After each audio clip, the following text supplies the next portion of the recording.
So the draft and combine are events that I always look forward to. As a diehard college football fan, it's always really cool getting to see these guys get the opportunity to go to the NFL combine and then have that chance to realize their dreams of making it into the NFL through the draft.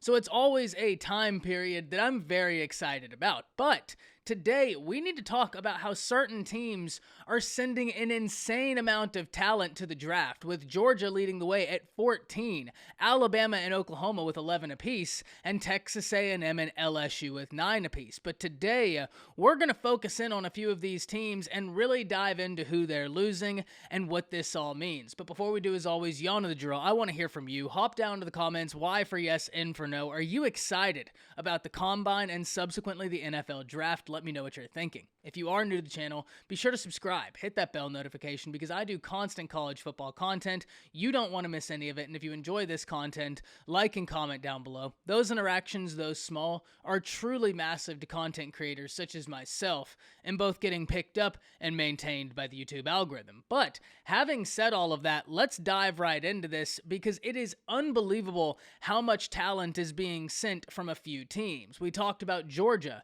the current national champions, also sending the most players to the combine at 14. And there are some names that are sure to raise eyebrows. Whether we're talking Nicoby Dean, whether we're talking Jordan Davis, Quay Walker, Lewis Seen, there are so many individuals that are going to be high-value draft picks, and it's going to be interesting to see how they perform at the combine. An individual Georgia is sending that I'm really intrigued about is George Pickens. Pickens had an unfortunate college career due to injury, but he is a wide receiver that, when healthy, is a force to be reckoned with. And so because of his injury, he could go much lower in the draft than his talent really deserves and says he should go. But for some NFL team, that's going to be a steal if he ends up sliding due to that injury because he is a very talented wide receiver. But also running backs coming out, such as James Cook, Zamir White. There's a lot of talent to be excited about if you're an NFL team and you're looking for defensive talent, offensive talent in this draft, and Georgia is sending their fair share. Nicoby Dean is a name I'm probably very interested in. I've always really loved the linebacker position, and he possesses insane sideline-to-sideline speed and aggressiveness, and I think he's an individual that NFL teams are going to be clamoring to get. Jordan Davis, receiving a ton of hype throughout this year, deservedly so, is going to be a force to be reckoned with at the next level. But it's not just Georgia, and in fact, even though the SEC has sent their lion's share to the combine this year, the Oklahoma Sooners are also incredibly well represented because the Oklahoma Sooners are sending 11 individuals, the same amount that Alabama sent, and they, Alabama and Oklahoma, send the second most players to the combine. And for Oklahoma, this is where it gets interesting because not only are they having an entire coaching staff change, but they lose some valuable talent to the combine and subsequently the draft. Nick Bonitto lit college football on fire 2 years ago and had a really solid season this year. He wasn't asked to do as much pass rushing as I think many Oklahoma fans would have liked, but even then, all he did was put on film why he's so highly touted. But it's not just Nick Bonitto, because when you look, there's a lot of defensive line and upfront talent Oklahoma is sending to the combine. Perion Winfrey lit up the Senior Bowl, taking home MVP honors, and I think he's somebody who's going to fly up draft boards. He's a very talented prospect, someone that I think scouts are going to be clamoring about, but he's not alone. Because Isaiah Thomas is another name that we need to remember. He's a guy that I think is going to make some NFL team very, very happy.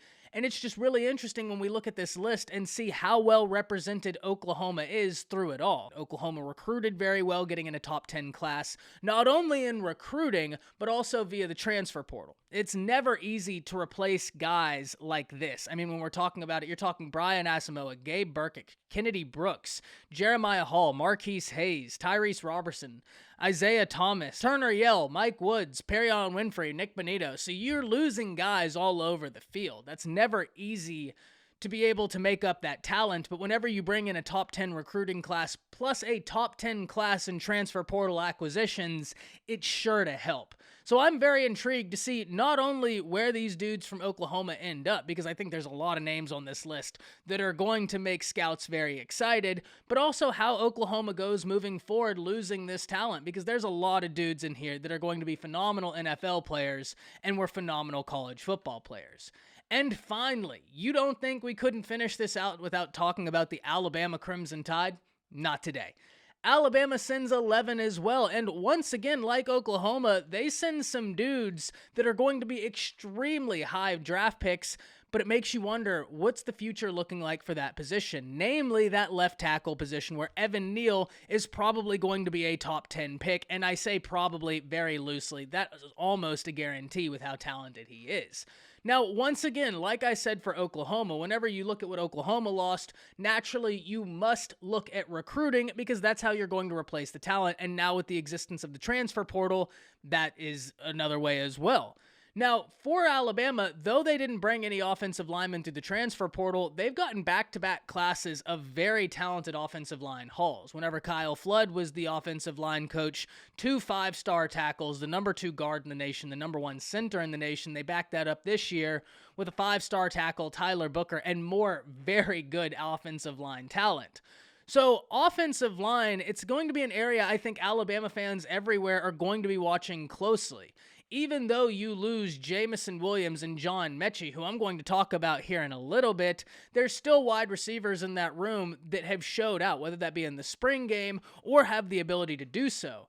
But ultimately, if you do not have the offensive line to give your quarterback time to be able to make the appropriate reads, it's all for naught. So the offensive line is going to be the most important position group for the Crimson Tide going forward, and they just happen to lose one of the most talented players on their entire roster off of that unit. But speaking of the wide receivers, Jameson Williams, John Mechie, 2 incredibly talented wide receivers, and I contend, and this might be a little bit of a hot take, but hear me out, if John Mechie didn't get hurt in the SEC championship game, Alabama would have sent 2 receivers into the first round of the NFL draft for the 3rd straight season. Something no other team has done, and why I call the Crimson Tide wide receiver U, because they've sent so many individuals into the first round of the NFL draft, and this year Jameson Williams looks to become number 8 in the Nick Saban era, a number that is truly insane. Slade Bolden, the Crimson Tide slot wide receiver, is also moving on to the next level. Really exciting to see these teams sending so many players to the combine,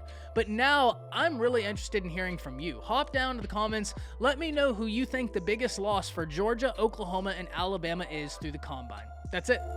See ya.